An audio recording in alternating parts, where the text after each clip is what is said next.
What's up everyone, welcome to this video.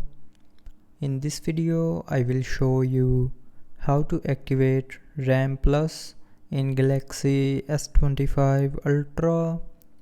So first of all, open settings. Now in settings, scroll down and here tap on device care. Now in device care, tap on memory. And then in memory, scroll down to the end and here tap on RAM Plus.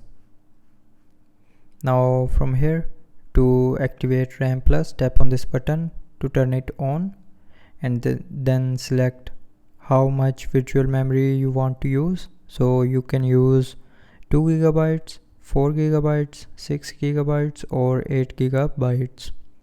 So just simply tap on option to select, and after selecting tap on OK, and then tap on restart. And when you will tap on this restart option here, it will restart your phone, and then your phone will be restarted in the RAM Plus mode. So that's how you can activate RAM Plus in Galaxy S25 Ultra. So I hope you liked the video. Thanks for watching.